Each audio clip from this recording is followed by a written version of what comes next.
आज की कहानी माँ बेटी। ओह, बातों बातों में 11 बज गए। मैं नहा कर आती हूँ, अभी दीपा का फ़ोन आ जाएगा। मैं हड़बड़ाती हुई बाथरूम की ओर भागी। माँ के संग 9 बजे नाश्ता करने बैठी थी, पर नाश्ते से ज़्यादा हम माँ बेटी ने बातों से पेट भरा था। माँ बाप इस बार लंबे समय बाद आए थे। पापा तो हमेशा की तरह आते ही कैंपस घूमने, किताबें पढ़ने और टीवी देखने में व्यस्त हो गए थे। कहीं भी चले जाओ, उन्हें हमेशा से अपनी यही दिनचर्या पसंद रही है, पर इससे हम माँ बेटी को शॉपिंग करने और गप्पे लगाने के लिए पर्याप्त समय मिल जाता है। नहाकर तैयार हो रही थी कि दीपा का फ़ोन आ गया। मैं चहलकदमी करते देर तक उससे बातें करती रही। माँ को ऊँघते देखा तो मैं जल्दी जल्दी बात ख़त्म करके उनके पास लौट आई। क्या वार्तालाप चल रहा था माँ बेटी के बीच? दीपा को कुछ परेशानी है, ऐसा तुम लोगों की बातों से लगा। परेशानी किस घर में नहीं होती माँ? अभी तो खैर उसके ऑफिस की समस्या थी। अपने ईर्ष्यालु सहकर्मियों से परेशान है वह। काम पड़ने पर मदद भी दीपा से लेंगे और पीठ पीछे उसके खिलाफ बॉस के कान भी भरेंगे। मैंने तो सुझाया था कि कंपनी चेंज कर ले, पर फिलहाल ऐसा हो नहीं पा रहा है। फिर क्या? समझा रही थी कि ऐसा तो हर जगह चलता है। हमारे छोटे से स्कूल में भी यही हाल है। टीचर ज़रूरी काम का बहाना बनाकर अपनी कक्षाएं मुझे सौंप जाती हैं और वैसे प्रिंसिपल को मेरे खिलाफ भड़काती रहती हैं। मैंने तो उसे समझाया है कि अपने काम से काम रख, किसी के कहने सुनने की ज़्यादा परवाह न कर। सच्चाई सामने आती ही है। सही है। वैसे ससुराल में सब ठीक चल रहा है उसके? अब नई नई शादी में थोड़ा बहुत एडजस्टमेंट तो सभी को करना ही पड़ता है माँ। शॉर्ट्स में यहाँ वहाँ बैठकर कुछ भी ढूंढते रहना वहाँ कैसे संभव है? मैंने उसे बताया, हमें तो शुरू में साड़ी पहनकर सिर ढक कर रहना होता था। अरे, हमें तो हाथ भर का घूंघट काट कर चूल्हा चौका करना होता था। खैर, गए वो जमाने। अब यह सब कौन करता और करवाता है? हाँ, नहीं करवाता, पर थोड़ा बहुत लिहाज रख लेने में कोई हर्ज नहीं है। मान गई। हाँ, समझाने पर मान जाती है, यह उसमें बहुत अच्छी बात है माँ। अब एक आंगन में बोया पनपा पौधा उखाड़ कर दूसरे आंगन में रोप दिया जाए तो एक बारगी तो मुरझाएगा ही। वहाँ के वातावरण के अनुकूल ढलकर फिर से पनपना मुश्किल तो है ही। दामाद जी से तो सामंजस्य बैठ गया ना। शुरू में तो उससे भी दिक्कत आई थी माँ। बताती थी हम दोनों के स्वभाव में ज़मीन आसमान का अंतर है। एक नॉर्थ पोल है तो दूसरा साउथ पोल। आप में और पापा में तो कोई टकराहट होती ही नहीं है। हम तो बात बात पर लड़ते हैं। मैंने समझाया था, हमारी 30 वर्षों की गृहस्थी है, तुम्हें तो अभी 30 दिन हुए हैं। रही नॉर्थ पोल साउथ पोल की बात, तो चुंबक के विपरीत ध्रुव ही परस्पर एक दूसरे को आकर्षित करते हैं। समान ध्रुव तो परस्पर विकर्षित होते हैं। हमारे ज़माने में तो जिस खूंटे से बांध दिया जाता था वहीं गुजारा करना होता था, मन मिले चाहे ना मिले। माँ ने ठंडी सांस भरकर वार्तालाप को विराम लगा दिया था। जीवन के उतार चढ़ाव के साथ कालचक्कर का पहिया इसी तरह सरकता रहा। लंबी बीमारी के बाद पापा के निधन ने हम सभी को तोड़ दिया था। इसी बीच दीपा के पांव भारी होने की खबर आई तो मन थोड़ा सा उत्साहित हो उठा। मुझसे अपनी छोटी से छोटी समस्या शेयर करने का उसका सिलसिला जारी था। बहुत उल्टियाँ होती हैं मम्मा, कुछ खाने को मन नहीं करता। डॉक्टर की बताई दवाइयाँ लेती रहे और जो अच्छा लगे थोड़ा थोड़ा खाती रहे।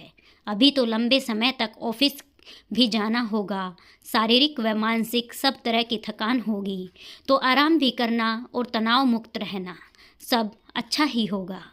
मैं बड़े उत्साह से दीपा की डिलीवरी की तैयारियां करने लगी थी, लेकिन इधर मेरी अपनी तबीयत गड़बड़ाने लगी थी। थकान, बदन दर्द, अनियमित रक्तस्राव से हाल बेहाल कर दिया था। डॉक्टर ने मेनोपॉज फेज़ बताया, जो मुझे लग भी रहा था। दीपा डिलीवरी के लिए आई तो मेरा उतरा चेहरा देखकर हैरान रह गई। मैंने उसे आश्वस्त करना चाहा, मेनोपॉज के दौरान थोड़ा बदन दर्द, थकान, मूड स्विंग आदि हो ही जाते हैं। यह भी ज़िंदगी का एक दौर है जो गुजर जाएगा। वो मुझे मालूम है मम्मा, पर आपने कभी जिक्र ही नहीं किया कि आप इतनी तकलीफ़ से गुजर रही हैं। लगभग रोज़ ही तो हम बातें करते हैं। अच्छा, नानी को पता है आपकी तबीयत के बारे में? अरे नहीं, उन्हें क्यों परेशान करूं?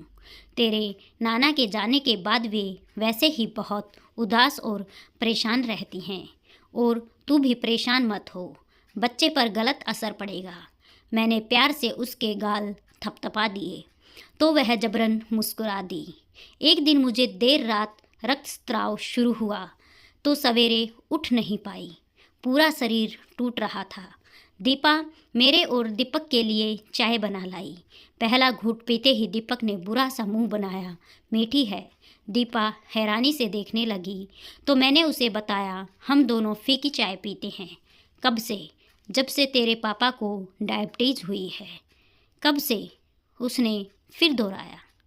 यही 3-4 महीनों से। उसे हैरान परेशान देख मैं दीपक से मुखातिब हुई। अब पी लीजिए, गलती मेरी है, मुझे ही ध्यान नहीं रहा इसे फीकी चाय का कहना। वैसे चाय अच्छी बनी है। मैंने तारीफ करके दीपा का उखड़ा मूड ठीक करना चाहा, पर वह गंभीर बनी रही और यह बात मुझसे क्यों छुपाई गई? अरे ध्यान नहीं रहा, कौन सी कोई बड़ी बीमारी है? आजकल तो हर दूसरा व्यक्ति डायबिटिक है। लोग तो इसे एलिट क्लास की पहचान बताते हैं। मैंने हंसी मजाक में किसी तरह बात संभाल ली थी। सप्ताह भर में ही चुस्त दुरुस्त होकर मैं फिर से तैयारियों में लग गई थी। फिर नियत समय पर जब नन्हा सा नाती गोद में आया तो परिवार भर में खुशी की लहर दौड़ गई थी। बधाइयों के फ़ोन पर फ़ोन आ रहे थे। वीडियो कॉल पर बच्चे को देखने दिखाने की होड़ सी लग गई थी। माँ प्यारे से नाती को देखकर फूली नहीं समा रही थी। पर नानी बन गई हूँ मैं। मन तो कर रहा है उड़कर वहां पहुंच जाऊं और छुटकू को गोद में लेकर भींच लूं, पर शरीर अब साथ नहीं देता। मेरी ओर हो गई पारत दूध पी रहा है बराबर। नैनी आ रही है, वैक्सीन लगवा लिया। सवेरे आंख खुलते ही दिमाग में पहली बात यही आती कि यदि नैनी नहीं आई होगी तो बेचारी कैसे संभालेगी बच्चे को। अभी तो खुद ही निरी बच्ची है।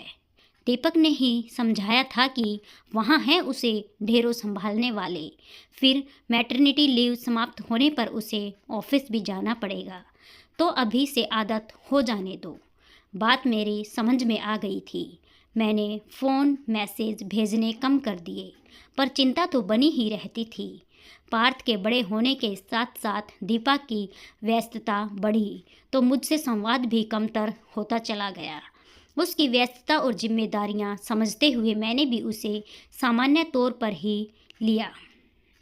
इधर माँ की तबीयत नासाज रहने लगी तो मेरा मन उनके पास जाना आना बढ़ गया। इन दिनों में भी मैं माँ के पास ही आई हुई हूँ। दुनिया जहान की बातें करती हम माँ बेटी की बातों में लगभग रोज़ ही पार्थ का जिक्र छिड़ जाता है। अब तो काफ़ी बड़ा हो गया है, फ़ोटोज़ वीडियोज़ में खूब शरारतें करता नज़र आता है।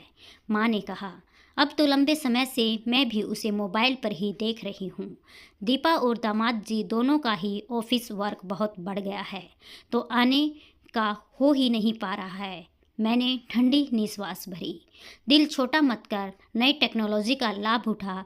चल वीडियो कॉल लगा उसे, आज तो संडे है, सब घर पर ही होंगे, फ़ोन पर ही उसकी अटखेलियाँ देख लेते हैं। माँ ने कहा तो मैंने तुरंत दीपा को वीडियो कॉल लगा दिया। वह मेरी और माँ की कुशल सेम पूछ ही रही थी कि पास में ही लेटा पार्थ भी मोबाइल में झांकने लगा। दीपा ने उसे गोद में उठाया तो मेरी नज़र उसके पैर पर पड़ी। अरे यह पार्थ के पैर पे क्या हुआ? पट्टी कैसे बंधी है?